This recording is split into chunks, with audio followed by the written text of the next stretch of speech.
اعوذ باللہ من الشیطان الرجیم بسم اللہ الرحمن الرحیم واعبدوا اللہ ولا تشرکوا به شیئا وبالوالدین احسانا وبذی القربى واليتامى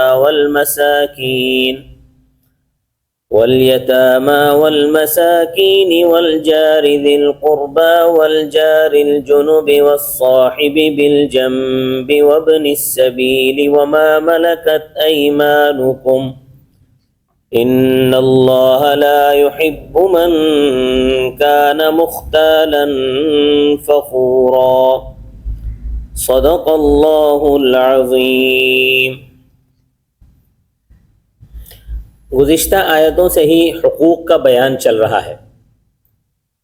میاں بیوی کے حقوق بیان کرنے کے بعد اب اگلی آیت میں یہ بتایا جا رہا ہے کہ ان حقوق کے علاوہ بھی تمہارے ذمے کچھ حقوق ہیں، ان کا بھی خیال رکھنا ہے اور ان کو بھی ادا کرنا ہے۔ ان میں سب سے بڑا حق وہ اللہ تبارک و تعالیٰ کا ہے، اس لیے فرمایا وَاعْبُدُوا اللَّهَ، اور عبادت کرو تم اللہ تعالیٰ کی۔ اب عبادت یہ چاہے بدنی ہو یا مالی ہو، یہ صرف اللہ کا حق ہے۔ زبانی عبادت ہو، بدنی عبادت ہو یا مالی عبادت ہو، اس کا ہم اقرار ہر نماز میں کرتے ہیں۔ التحیات للہ والصلوات والطیبات۔ التحیات کے معنی ہے کہ زبانی عبادتیں، الصلوات کا معنی ہے بدنی عبادتیں، اور الطیبات کا معنی ہے مالی عبادتیں۔ یہ سب عبادتیں اللہ تعالیٰ کے لیے ہیں، اور یہ سب عبادتیں صرف اللہ کی کرو، یہ پہلا حکم ہے۔ دوسرا حکم ہے وَلَا تُشْرِكُوا بِهِ شَيْئًا، اور اللہ کے ساتھ کسی چیز کو شریک نہ ٹھہراؤ۔ نہ فرشتے اللہ کے شریک ہیں، نہ قطب، نہ ابدال، نہ ولی، نہ شہید، نہ حجر، نہ شجر، نہ سورج، نہ چاند، کوئی بھی اس کا شریک نہیں ہے۔ اور تیسرا حکم کیا ہے؟ فرمایا وَبِالْوَالِدَيْنِ احسانا، اور ماں باپ کے ساتھ اچھا سلوک کرو، یہاں تک کہ ماں باپ کے سامنے سخت لہجے میں بولنے کی اجازت بھی نہیں ہے۔ قرآن پاک میں آتا ہے فَلَا تَقُلْ لَهُمَا اُفٍّ، کہ ماں باپ کے سامنے ہوں بھی نہ کہو، اف بھی نہ کرو۔ یعنی اگر آدمی کو کسی کی کوئی بات اچھی نہ لگے نا تو وہ کہتا ہے ہوں، تو یہ ہوں کرنے سے بھی منع فرما دیا کہ ماں باپ کے سامنے ہوں کہنے کی بھی اجازت نہیں ہے۔ ہاں بعض علاقوں میں یہ ہوں ہاں تسلیم کے معنی میں استعمال ہوتا ہے، تسلیم کے لیے بولا جاتا ہے، تو مگر یہ لہجہ پھر بھی یہ لہجہ اچھا نہیں ہے، اس لیے اس کی اجازت نہیں ہے، بلکہ ماں باپ کے سامنے جی ہاں کہہ کر نہایت ادب اور احترام کے ساتھ جواب دیا جائے، عاجزی کے ساتھ جواب دیا جائے۔ حضرت سعید بن مسیب رحمۃ اللہ علیہ رئیس التابعین ہیں، وہ فرماتے ہیں کہ ماں باپ کے سامنے اس انداز سے بولو کہ جس طرح سخت مزاج آقا کے سامنے غلام بولتا ہے۔ وَبِذِي الْقُرْبَى، اور قریبی رشتہ داروں کے ساتھ اچھا سلوک کرو۔ ماں باپ کے بعد بہن بھائی، چچا، ماموں، یہ قریبی رشتہ دار ہیں، ان کا بھی حق ہے کہ ان کے ساتھ اچھا سلوک کرو۔ بول چال میں اور لین دین میں ان کا پورا لحاظ رکھو، پورا خیال ان کا ملحوظ رکھو۔ والیتامى، اور یتیموں کے ساتھ بھی اچھا سلوک کرو۔ یتیم چاہے وہ کوئی بھی ہو، چاہے وہ آپ کی برادری کا ہو یا آپ کے محلے سے ہوں یا اپنے شہر سے ہوں یا کسی اور علاقے کے ہوں، ان کے ساتھ اچھا سلوک کرنا ہے۔ والمساکین، اور مسکینوں کے ساتھ اچھا سلوک کرو۔ مسکین اس کو کہتے ہیں کہ جو صاحب نصاب نہیں ہے، یعنی اس پر زکوٰۃ فرض نہیں ہے، اس پر قربانی واجب نہیں ہے، اس پر فطرانہ واجب نہیں ہے، تو ایسا آدمی کمزور آدمی ہے، تو اس کمزور آدمی کا خیال رکھو۔ عموماً لوگوں کا یہ دستور ہے کہ مالدار آدمی سے علیق سلیق رکھتے ہیں، مالدار آدمی سے دعا سلام رکھتے ہیں، وہ بیمار ہو جائے تو اس کی تیمارداری کے لیے بھی جاتے ہیں، اس کے ہاں کسی کا انتقال ہو جائے تو اس کی تعزیت کے لیے بھی جاتے ہیں، غریب کے پاس کوئی نہیں جاتا۔ کمزور کو کوئی نہیں پوچھتا۔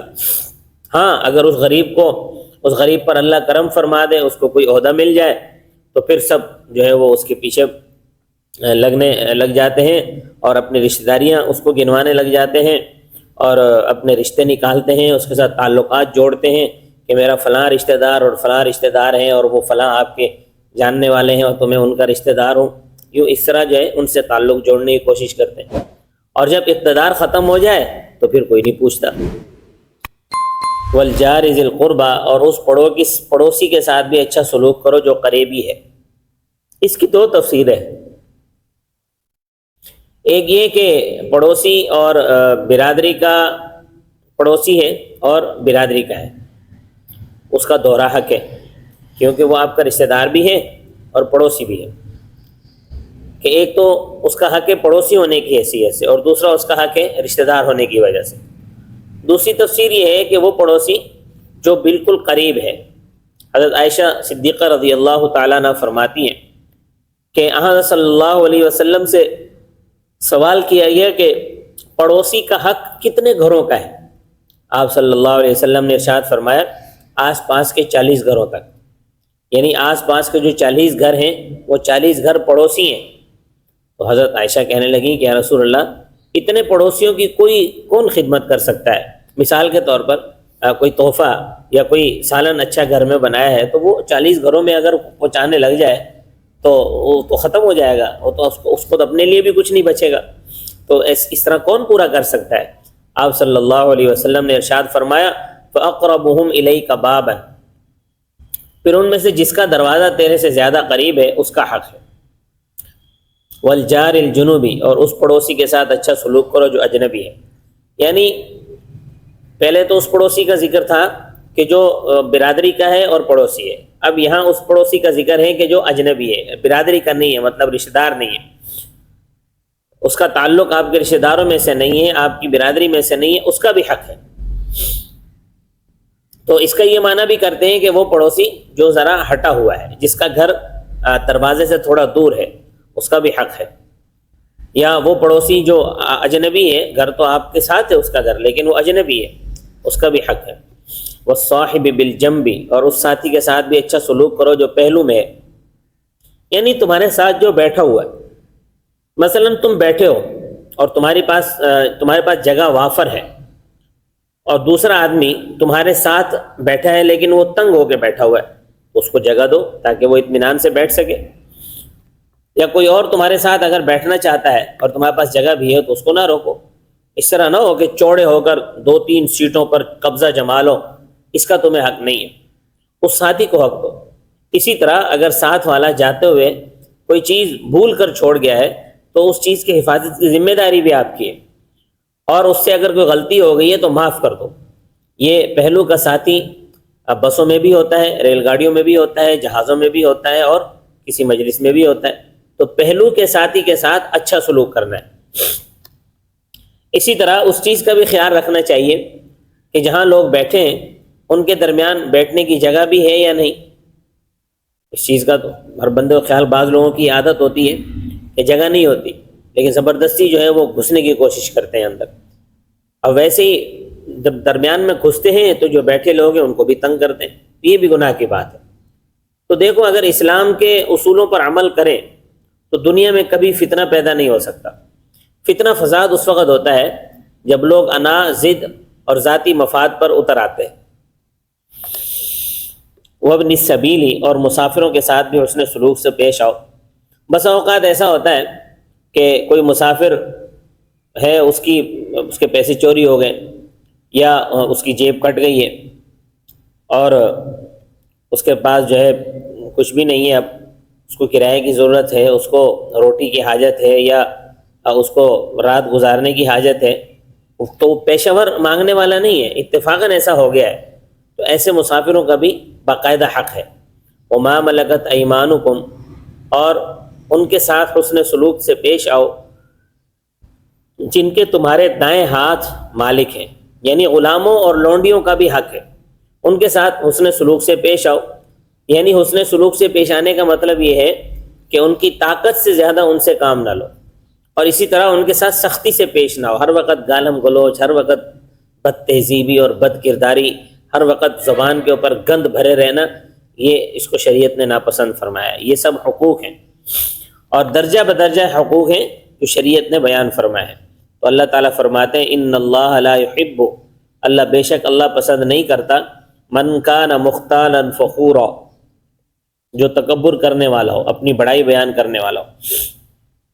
مختال کہتے ہیں اکڑ کر چلنے والے کو، اور فخور کہتے ہیں اپنی بڑائی بیان کرنے والے کو کہ میں فلاں خاندان کا ہوں، میرا تو جی فلاں خاندان ہے اور میری جو ہے وہ فلاں برادری ہے۔ تو یہ تکبر کی بات ہے اور یہ بڑا گناہ ہے۔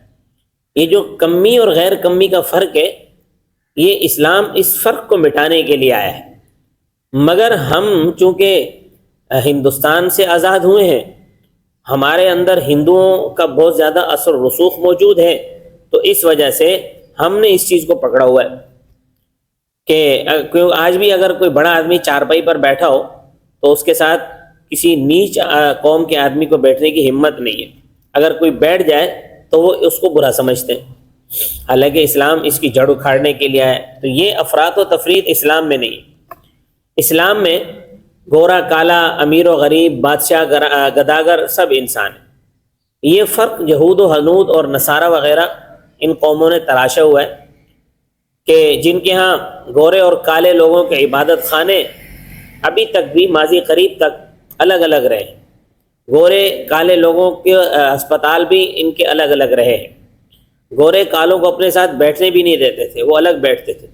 ہندوستان میں تو آج بھی جو اچھوت ذات کے ہندو ہیں وہ اونچی ذات کے ہندو کے ساتھ نہیں بیٹھ سکتے، ان کا علاج عام ہسپتالوں میں نہیں ہو سکتا، ان کے لیے ہسپتال الگ ہیں، ان کو بالکل نیچ قوم بالکل شمار کیا جاتا ہے۔ تو یہ اسلام اس فرق کو مٹانے کے لیے آئے کہ جو جب ہمارے تبلیغی حضرات یہ باہر یورپ کے ممالک میں اور دیگر ممالک میں تبلیغ کے لیے جاتے ہیں اور کالے گورے مل کر اکٹھے بیٹھ کر سب ایک جگہ کھانا کھاتے ہیں، اکٹھے نمازیں پڑھتے ہیں، ایک دوسرے کا احترام کرتے ہیں، تو وہ لوگ بڑے حیران ہوتے ہیں۔ تو فرمایا اللہ تعالیٰ تکبر کرنے والوں کو پسند نہیں کرتا اور نہ لڑائی اور خود ثنائی کو پسند کرتا ہے۔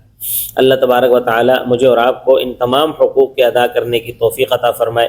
وما علینا الا البلاغ المبین۔